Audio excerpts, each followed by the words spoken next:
Okay, think I think this is working. Hello, everybody. I haven't done this in a long time, and I've never been good at streaming, so hopefully no big problems come in the way. But can anyone hear me? Um,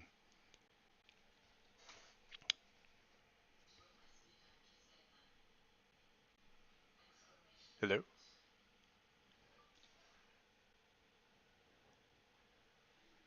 Well, I don't know if my sound is muted or anything. Um, but as far as I can tell, at the very least, um, hey, okay. So we got so you can hear me, Jay?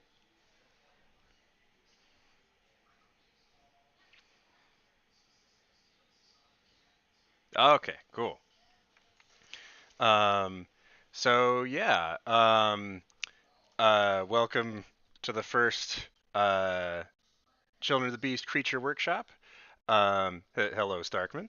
Um, I'm going to be going over creature design and everything. Um, uh, Going to be actually creating a creature today. Um, if any of you guys want to participate and help, like, design a creature after a certain point, that's fine too. Uh, there's no like set strict schedule for stuff. I'm just going to be uh, kind of explaining my thought process on what goes into these creatures and everything. Um, and yeah, so let's just get into it. So in general, within the game, so I've got this page up here with the Hydra. Um, in general, within the game, there are standard creatures and advanced creatures, and so what we're looking at is an advanced creature here. And what that kind of means is that advanced creatures have extra detail added to them. They have a unique armor set and weapon attributed to them. They're the ones with all the extra detail. However, like uh, if we want a ton of monsters in this book, then we can't have every creature taking up at least 2 pages of space. So we also have standard creatures, which are these smaller ones up here that take up half to 1 page. This is kind of just templates.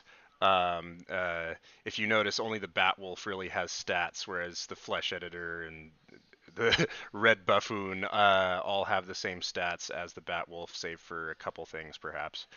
Um, but an interesting thing is that there are some general creature stats that are listed at the bottom of standard creatures.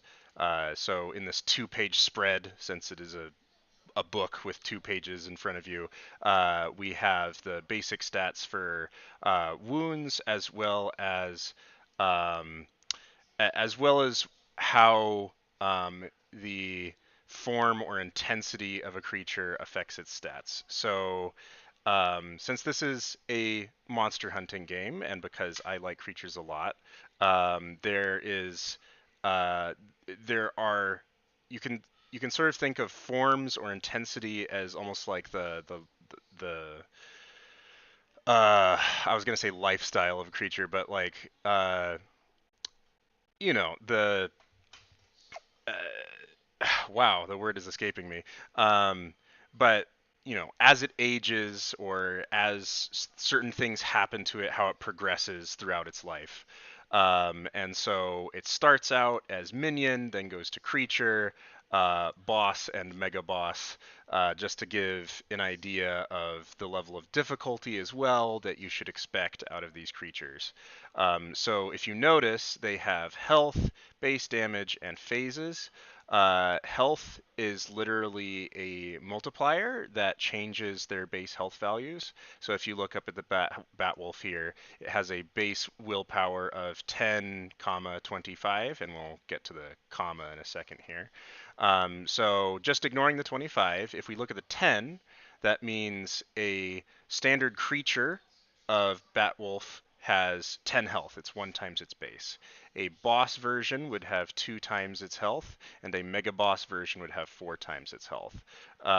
So the idea being is that they're bigger, nastier, uh, and if you, it's the same thing for damage, where if you look down at one of these with the Septic Claw, it has like base plus zero blight damage for its damage.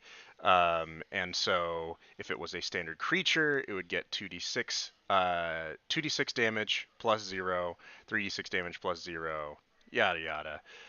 The minion is a bit strange in that rather than having a multiplier, minions always have one health, so they go down in one hit. They are meant to be essentially fodder, like babies, effectively for a lot of these creatures. Um, and they have no base damage, which means that usually they will just deal a straight amount. And that's for a couple reasons. One is that if you want to have swarms of smaller creatures, one of the things to help out with that is just fewer dice rolls in general. And so they not only do very little damage, but they don't need to roll in order to do their damage just to make it a little bit cleaner. Then we have phases, and phases are essentially the number of turns they get.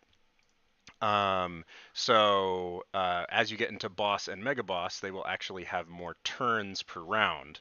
Um, so when you're rolling to see if you can go faster than it, you will eventually have to roll multiple times in order to outspeed it every single time, or hopefully you can outspeed it the second time or something like that.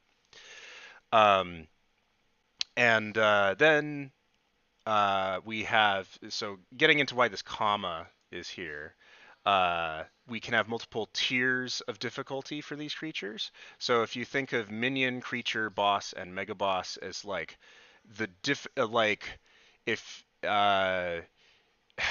if you have level 1 characters and you're fighting a level 1 equivalent creature, how hard is this creature for level 1 characters? That's kind of what you can think of minion, creature, boss, and mega boss is.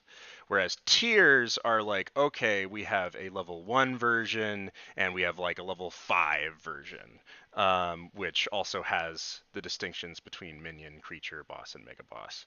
And so in this case, there is a tier 1 Batwolf that has like a starting willpower of 10, and a tier 2 version that has a starting willpower of 25. And those are all affected by their health multipliers or whatever when fighting harder versions. Um, and yeah, the thing is, there's a whole bunch of detail with these guys hidden away. Um, but in general, when I think about creatures and making them, um, there are a whole bunch of ways that you can go about um, thinking about how to uh, create some sort of monster for people to encounter. Um, but in general, you kind of want the hook, right? Like the thing that makes this experience special. So if we were to like scroll down to the Hydra, for example, I would say that the hook of this guy is a pretty uh, like it's a Hydra-like experience. If you cut off its heads, it's going to grow more and be nastier. However, managing its heads is also just a part of it because if it has uh, because if it has too many heads active at the same time, it's going to be really hard to deal with.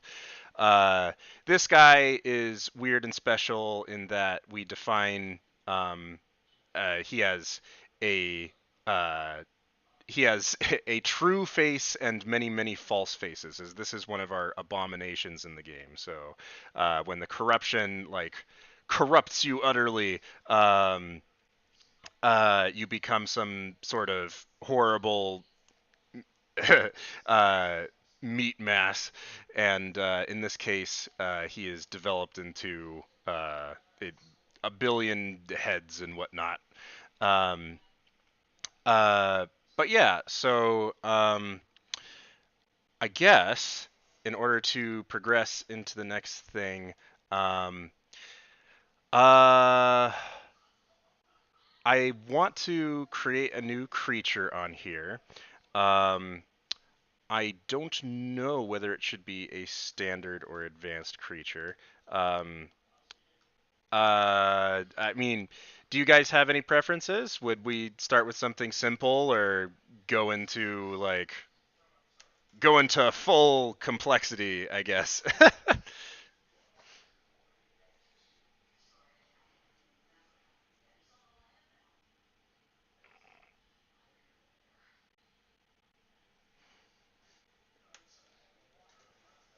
Well, I'll just start with something simple. Um, so there is a creature here that let's see if I can do. This was a creature that we previewed in an update. Let's see if I can get its image up.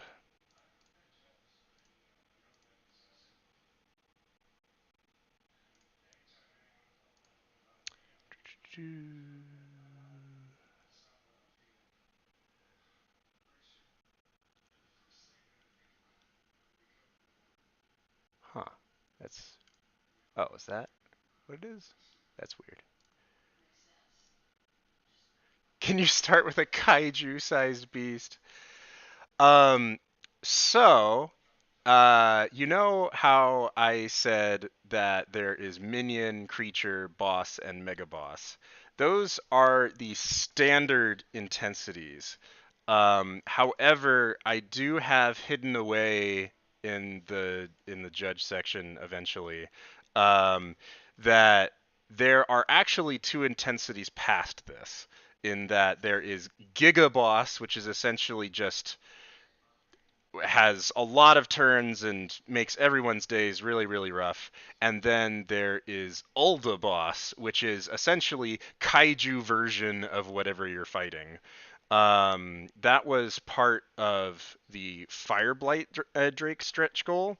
Was I was going to incorporate essentially like because the Fireblight Drake has a normal dragon like fight, and then it has the corrupted, the size of a city version. Um, and so if uh, now it would be very interesting to start off a creature creation stream with a creature intended to be a kaiju fight. Um, but um, I don't even know. Like they're kind of like, oh, don't go fighting kaiju as your first thing. But we can try. Um, so okay. Um, I I'm curious if I'm easy, but also getting word oit. Um, uh,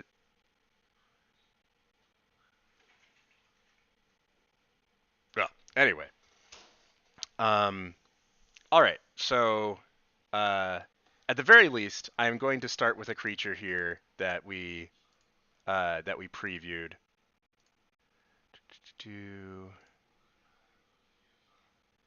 So I'm curious how well this will show up.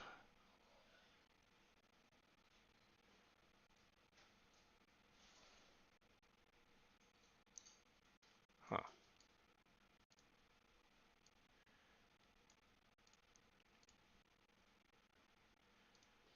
Oh God, it's completely transparent, which doesn't help anything. Oh, let's see here. Um, may have to download it separately.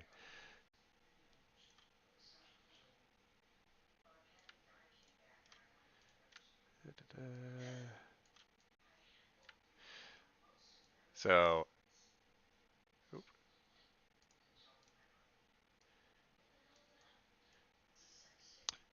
so this is complete and total uh, ridiculousness. Um, let's see here. Behold, utter jank. Okay, bit awkward to see, but um, so this is a hate monkey. This was actually started out as a simple idea from one of our Discord members, Mizako, and I liked the basic idea of it and gave it my own twists. So this is basically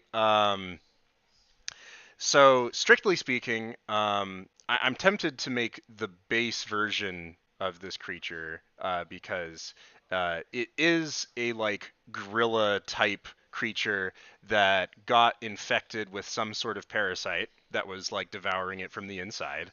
However, um, through sheer force of will or rage or what have you, the monkey completely resisted the effects of the parasite and essentially fused themselves together in eternal burning pain. And so they have become one creature. They have become one creature. Both of them unwilling in the process. Um, and so yeah, it's a horrible. It's yeah. Um, oh, hold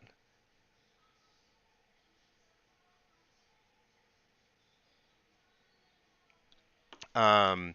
So so yeah.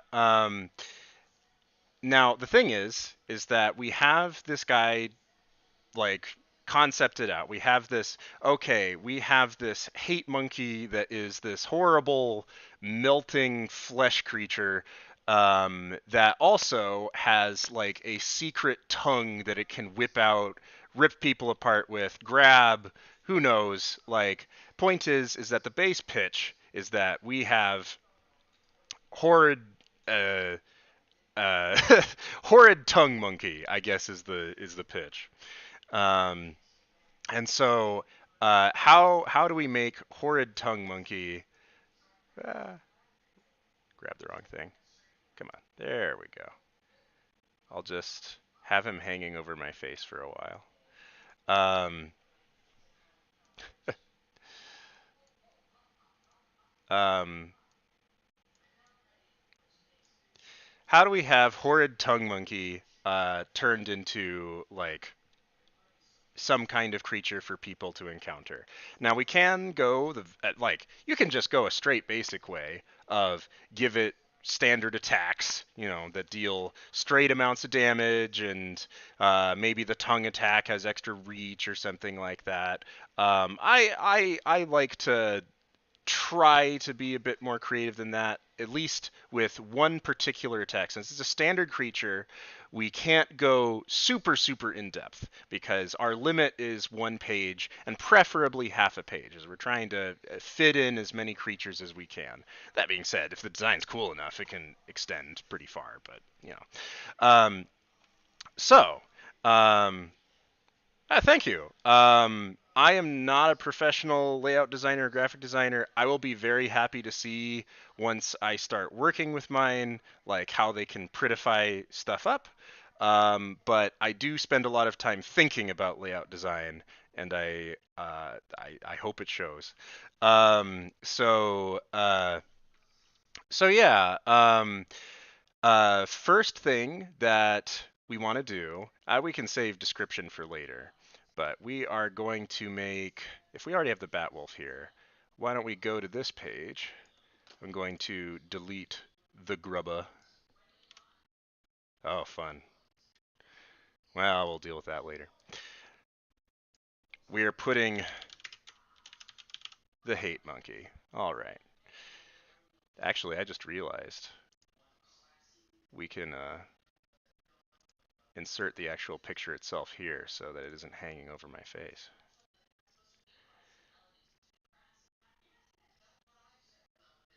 And actually be visible. Okay, and then we'll put this as in front of text. I should really be using InDesign. I want to be clear. I started off with Word just because it was what I knew. Uh, don't do that. Um, I'm going to have to I'm going to have to import a lot of this into InDesign, and it's going to be frustrating. But anyway, we have Mr. Hate Monkey here, and so let us start off with how much health it has. Um, so, well, I guess the first thing is how powerful do we think this creature is? There are four tiers, as you can see down here: Tier One, Tier Two, Tier Three, and Tier X. Um, let's just start off. We're not going to worry about multiple tiers or anything like that yet. What is the base tier for a hate monkey? Like, is this something that beginning hunters should find and have a relatively normal time with, or is it something that if a beginning hunter finds, they freak the heck out and should run far, far away? Um, oh, Steve's gonna go. Um, uh, to give you an idea, tier three is very, very end game stuff. Um, and tier X is like the super boss kind of thing. Like it's where you're fighting the eldritch horrors and like kind of creator beings or stuff like it's not meant to be uh it, something a lot of people fight. You want it to be 3 to 4? Oh my god. I don't think the hate monkey's that strong. Um, to give you an idea, a tier 3 creature we have, which has a tier X version, is the Tabayogo, which is essentially this mess of a thing with a massive tongue that has time saliva. And the time saliva, uh, the time saliva uh, takes well, I guess I should say it stores moments of the past within its mind, using a single great eye as almost like a camera, and then uh, so it takes a snapshot, and then it'll slither around, slobbering saliva all over the place in the future. And anything that's covered in its saliva will be restored to that snapshot. So it's like this time eater thing. Anyway, so so yeah, it sounds like an apex predator of a small area, hence a two. Yeah, that I mean, I was thinking tier one or two as a base thing, and I could see it being tier three if it was heavy up there. So tier two, hate monkey.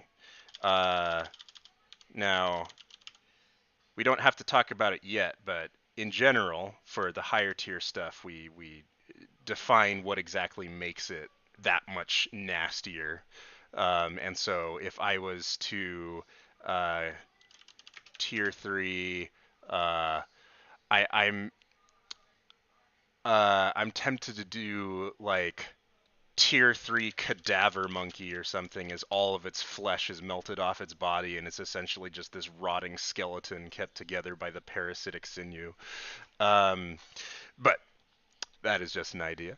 Um, anyway, this is into the naming of each of the intensities. I don't want to bother with that yet.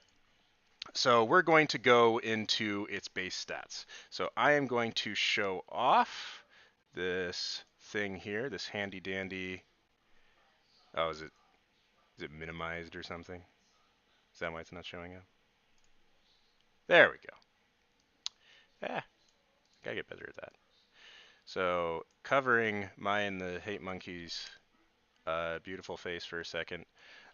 So this is a useful table of the average stats of a creature of an appropriate tier. Um, it's not necessary, but it's a really helpful guideline. And so if we were to go back in here, um, so when we look at like base willpower, and willpower and blood are the main sources of health in the game. And so if we look at these average creature stats, we can see in willpower, the average willpower for a tier 2 creature is 25. The average blood for a tier 2 creature is 15.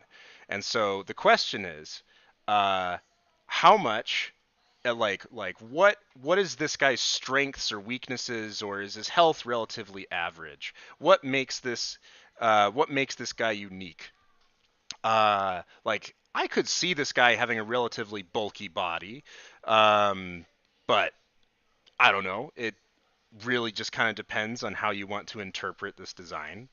Um, so I'm going to, at the very least, start off with writing the averages in here.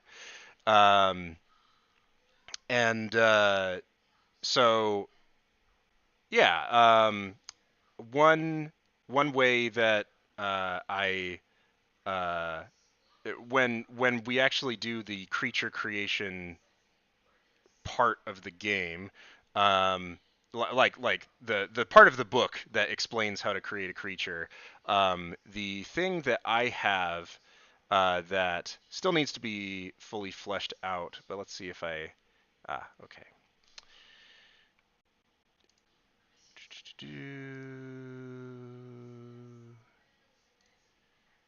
Can I get this on here? Come on. Oh, come on.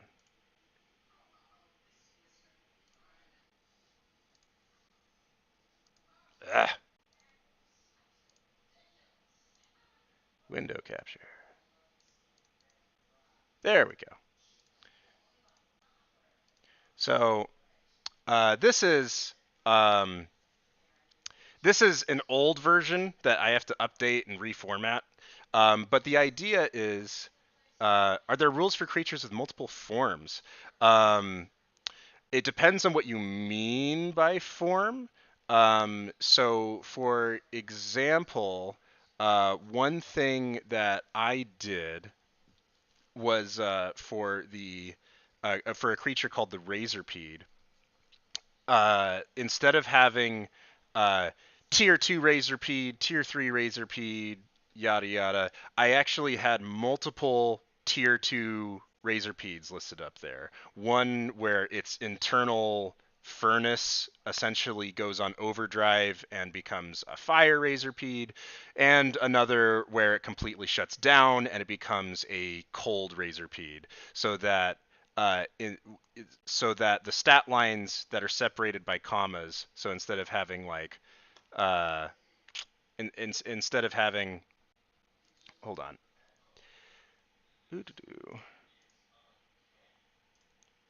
so instead of having like 10 willpower and 25 willpower for the hate monkey, it would be like 25-25 because it's still the same tier, but we'd have abilities and attacks or something like that that are unique. Oh, multiple boss stages.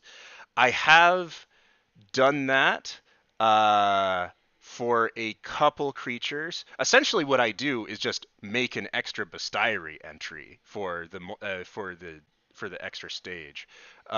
Currently, the ones off the top of my head that do that are the absolute most hard, difficult creature that we have in the game, and a creature known as the I think Faceless Heathen. Um, and basically, let's see if I can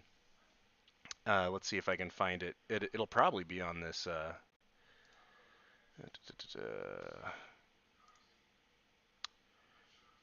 Yeah, so if I scroll down here, this is all old formatted stuff. Yeah, so we have the faceless heathen, which are these really annoying um, are these really annoying creatures that teleport around and are a pain in the butt.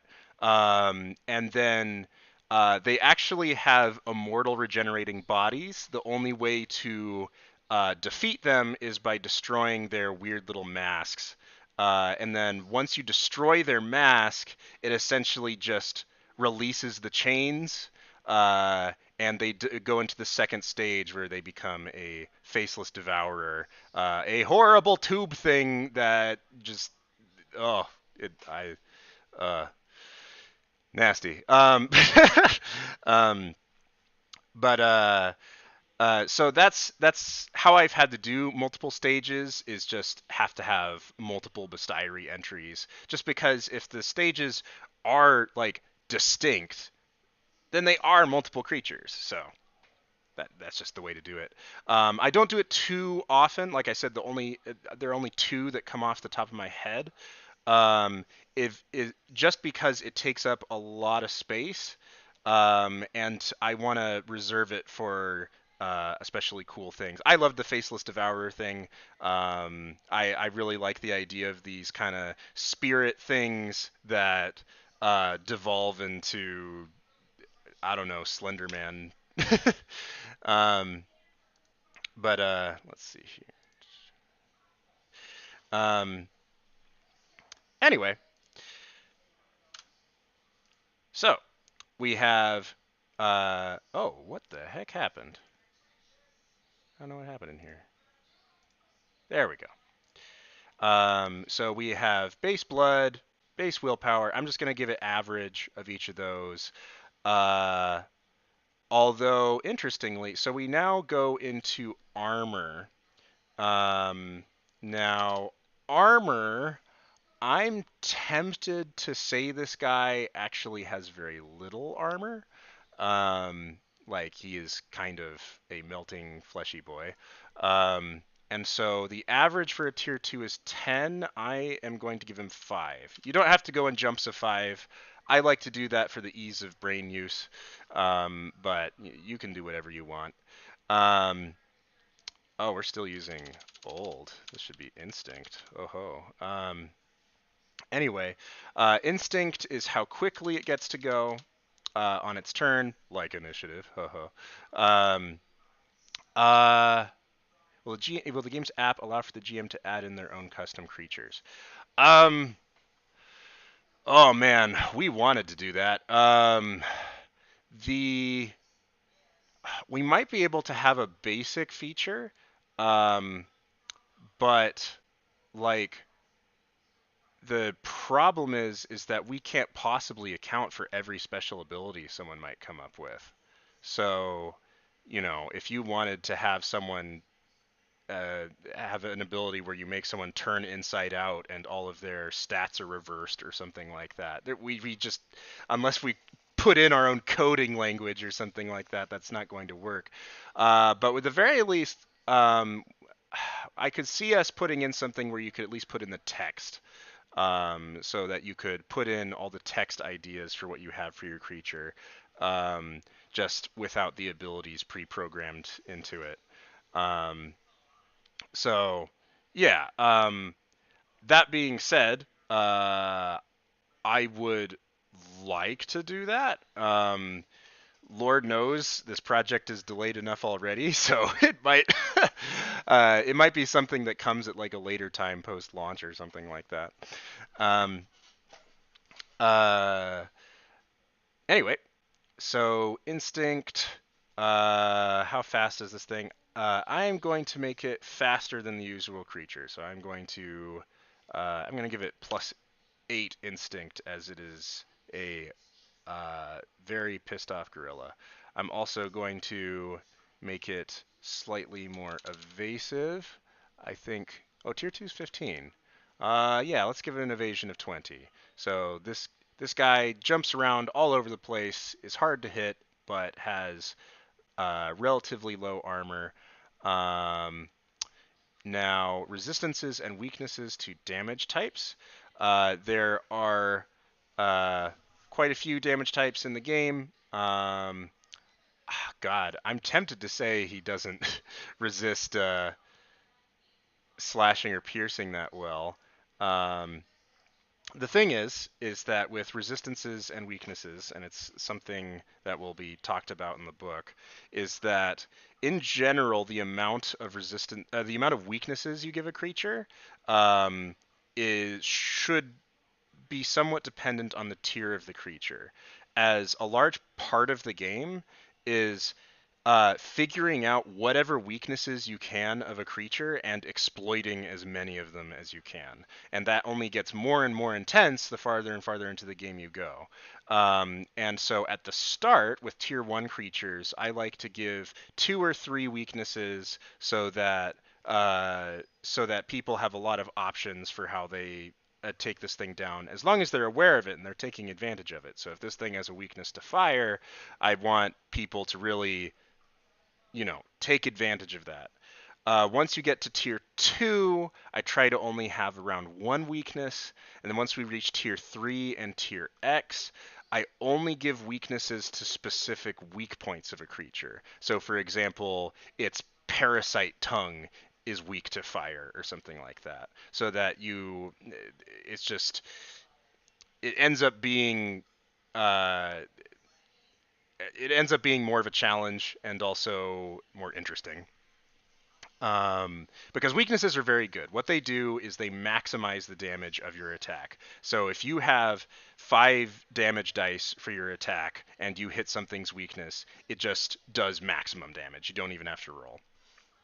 Um, so for this guy, since he is tier 2, I am going to give him. Now here's always where the asterisks of things comes in. I'm tempted to give this guy quite a few weaknesses because of his concept, the concept of this melted away creature. But maybe this gives an idea for a special ability.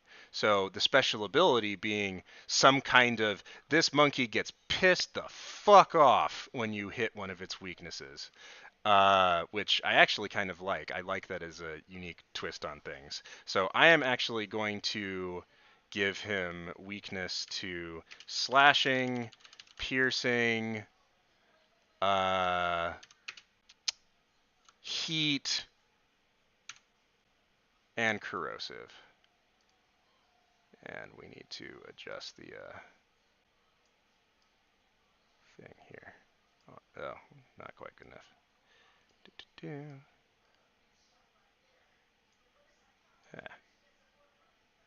Whatever. This isn't like final. So slashing, piercing, heat, and corrosive. So he's going to have a lot of weaknesses. His resistances, he is a burning hot monkey that don't give shit about the cold. I'm gonna say he has bludgeoning as a resistance. Go away. And will I give him a third? Nah, that'll be fine. So slashing, piercing, heat, and corrosive as his weakness. So let's give him a passive ability, not caring too much about what these are called. So I am just going to call it, I don't know, um, Hate Festival. Um, so when this creature is struck with an attack that targets one of its weaknesses, one of its damage weaknesses, I don't know. If you guys have any ideas of how this thing expresses being pissed the fuck off in a way that scares people, um, I would love to hear it. We could do a simple thing of like its next attack does like plus 10 damage or something like that.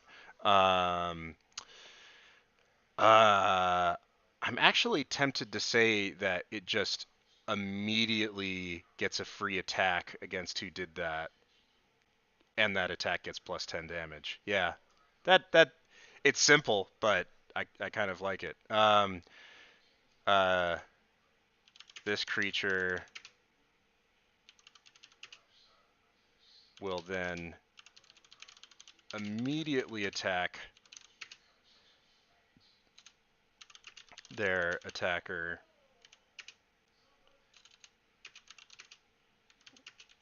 I'm saying attack too much, but attack their attacker with an attack that does plus 10 damage. A screeching AoE. That could be fun. Yeah. So in general, let's do screeching AoE in the spirit of community. Don't know what happened there.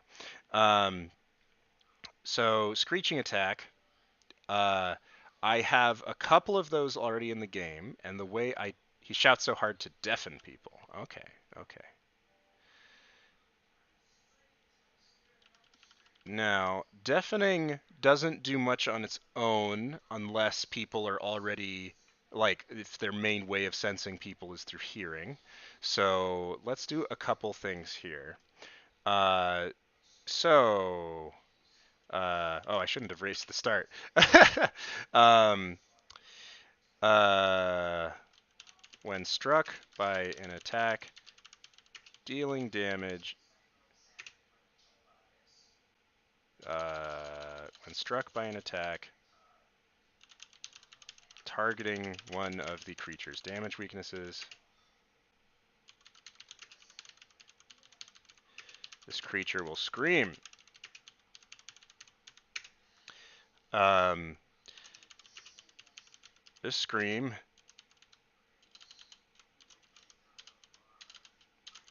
deafens all that hear it for 1 round. Uh,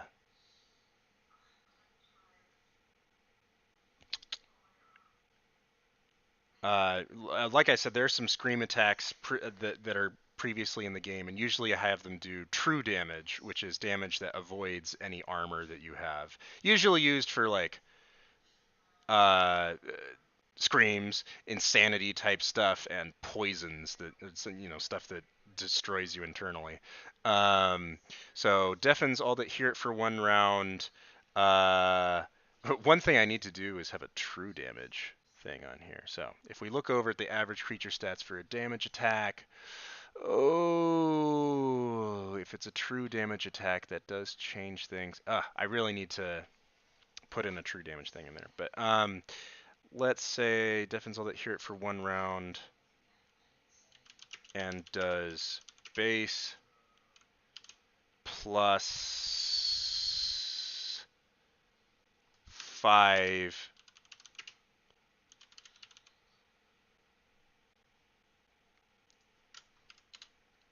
true damage to them. Now, I want.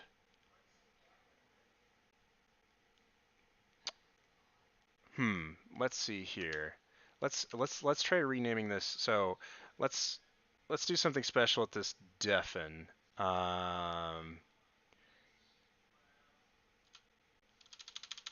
So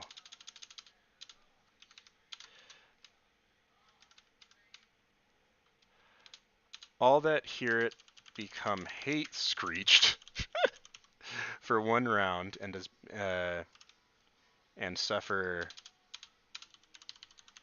base plus 5 true damage.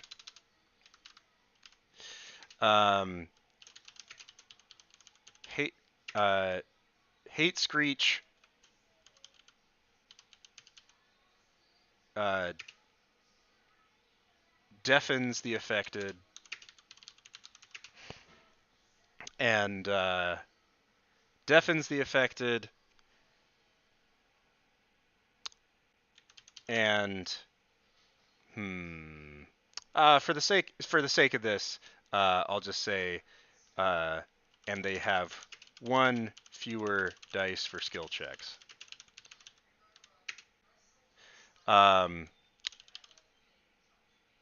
This can be avoided with a successful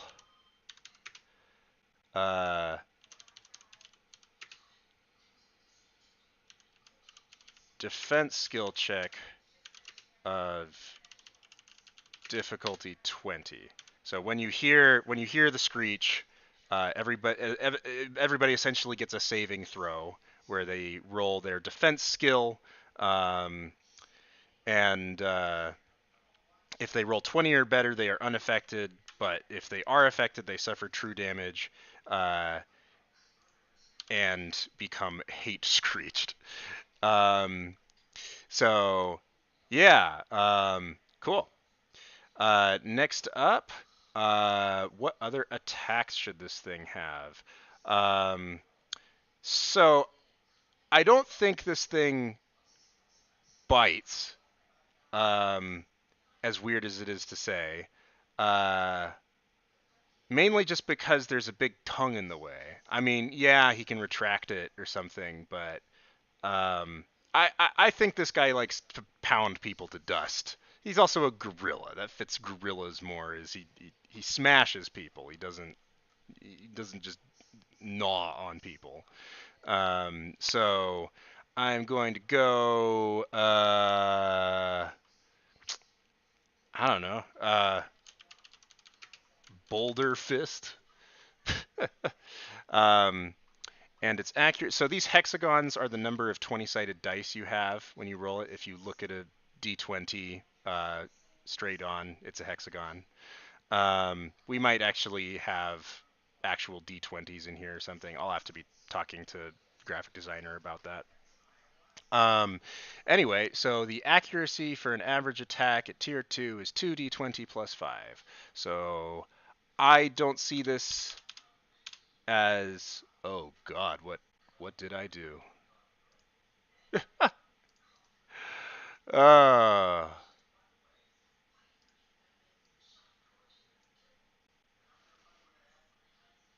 let's delete you. Oh, I see. You guys are being little butts.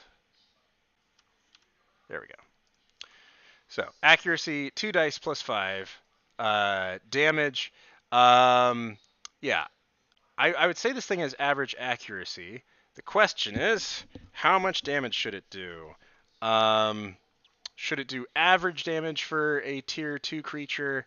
If we want it to be higher than average, um, like we can do that. Just in general, we should probably do something to counteract that because we haven't even gotten to the parasite tongue yet. And so I'm tempted to say it should just do base damage. Um, so I'm just gonna do that for now. So bludgeoning. Um, and then do we want this to have a special effect? It's like the standard attack that it does. Uh, nah. It just smashes you with its fist. I don't know. Maybe it does AOE. Who knows? Um, okay. So then next up we have Parasite Tongue. Um, Now this is an interesting one because, oh boy, we're going to be doing this again. Because we basically have to figure out what do we want this tongue to do. Um, I'm tempted. What I'd kind of like it to do, at the very least, maybe it's a separate ability. But what I'd like it to do is I want it to be a way to grab faraway people, keep them from running away from the hate monkey because he's got a lot of hate and he wants to give it. And you ain't getting away. So he's doing the old Mortal Kombat Scorpion, get over here, and latches onto people. So let's see here. The question is how much should it, how easily should it be able to do this? Um, we can make it kind of interesting, this is where you can kind of get into the weeds tweaking stuff a bunch. I want to say it actually has a very high base. So compared to other creatures of its tier, instead of having a +5, it has a +10, but it only has one d20, so it's very erratic. Um, who knows if it's actually going to hit or not? But so we have a parasite tongue that does that. Do we want it to deal any damage, or is this just a? I don't know. Um, oh, I suppose one thing to mention up here is that these are the action types it takes, and this is the weak point it's associated with. So we are going to do the parasite tongue is, what do you know, part of the parasite tongue. That matters because if you stun a weak point, it prevents all attacks or abilities that originate from that weak point. Um, so damage base. Yeah, I'll give it some damage. I don't want it to actually do that much. I'm going to say it does blight damage, which is basically rotting people away. Um, and however, what type of action should this be? I am going to make this a free action, so it doesn't have to use one of its two actions during a round to do it. Uh, Once per round, can use uh, can use this attack if no target, if no enemies are adjacent to it.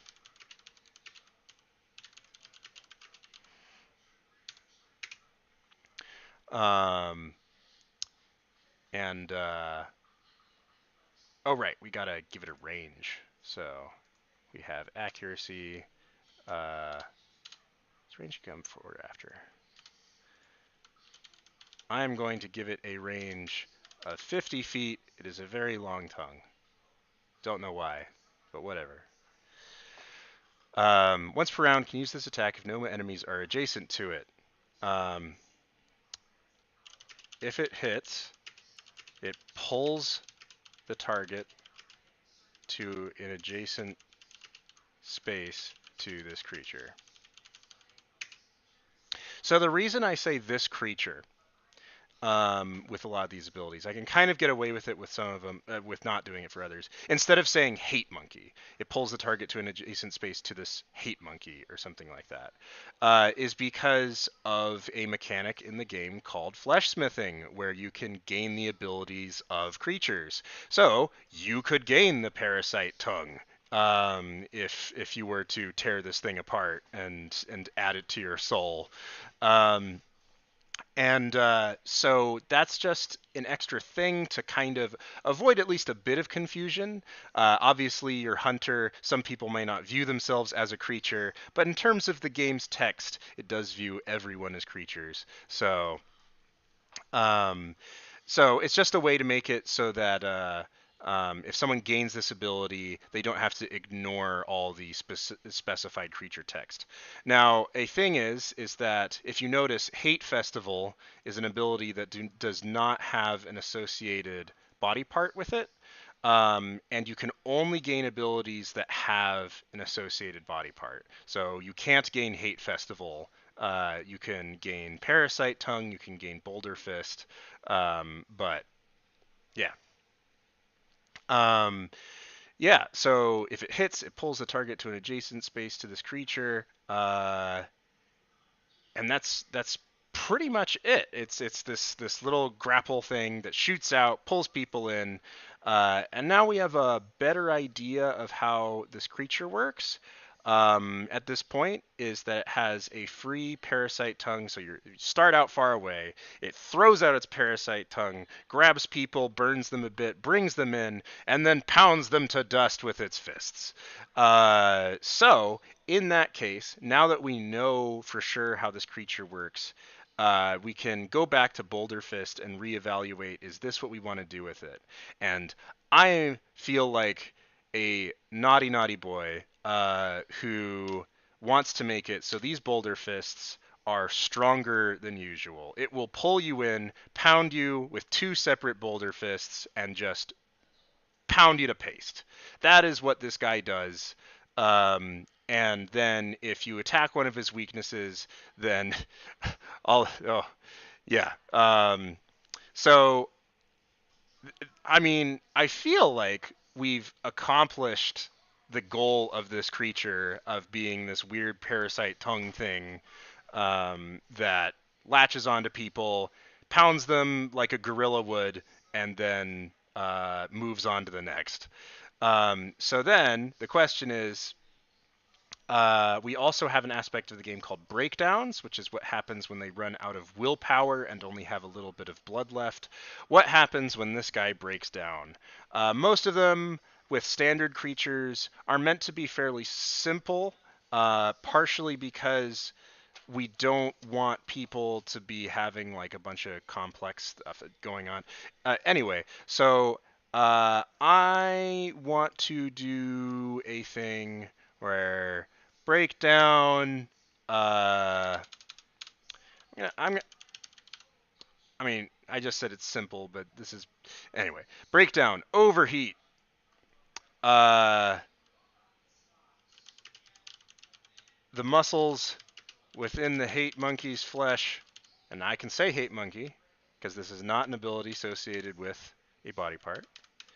The muscles within the hate monkey steam with rage. Uh, uh,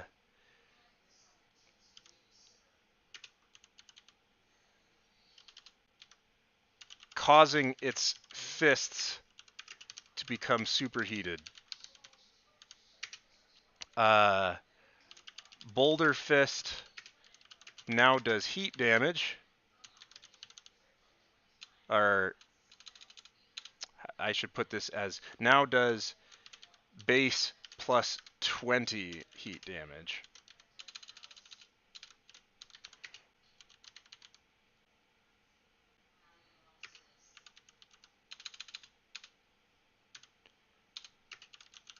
Instead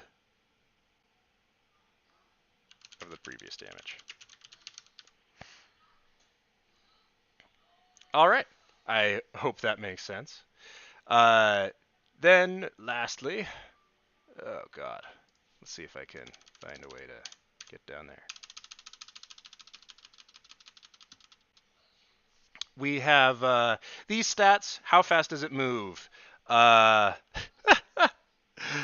oh god, 30 feet is the average move speed for a character. Uh, God, we really do just kind of want this thing to be something that just chases people down. So I'm going to give it an above average movement speed. Uh, in fact, I'm gonna have some fun with it. I'm gonna say it has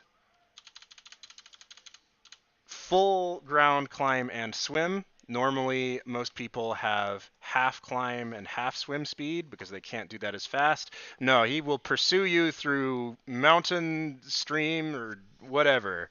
Um, Primary senses. If you notice, he doesn't have any eyeballs. How does this guy see? Um, I am tempted to say the parasite actually does most of the sensing for him. So I am actually going to say that he has uh,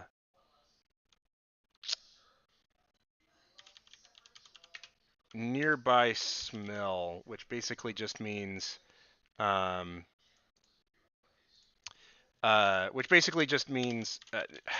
debating whether to call it nearby or full, um, like full smell or something like that. But it means everything around you. Um, it doesn't have like a specific feet designation. In general, it's like roughly 100 feet. Um, and so secondary senses, I'm going to give it nearby hearing. It does hear things, but not nearly as well. And those are the only senses I'm going to give it. Uh, what skills are it's good at? Are is it good at? We are going to do acrobatics and athletics. And there's a whole bunch of stats in here that we can adjust and everything. But let's see here. How does this show up? Oh, don't go down. What's up with you? Oh, that's what's going on. Okay, that makes sense. If we delete that, ooh, that's gross. Don't know how that happened. And then, bam. All right. So we have got our little hate monkey here. Uh, Mind, I would probably take some more time formatting this. But yeah, we have a hate monkey. Um, it We could go into its higher tier of cadaver monkey, maybe potentially add an additional ability, especially because it seems like it has enough stuff where it's taking up a single page, so we actually do have some extra room for extra abilities. So if we wanted to give it extra abilities for its tier 3 form or something like that, we can do that. And yeah, so there we have a hate monkey. And woo! Um, if we could theoretically make an Boss version of this so that it is a kaiju-sized hate monkey, that sounds absolutely terrifying. Um, um, but yeah, do any of you guys have any last questions um, as we wrap things up? I also don't know how much of a delay there is on this stream, so I actually might be waiting here for quite a while.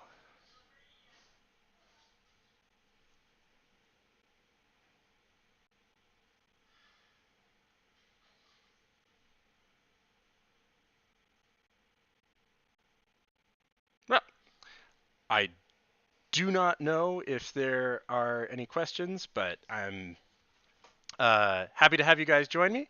And have a good night, everybody. I'll be doing this every week, um, and at least roughly every week for the foreseeable future. And have a good night or day.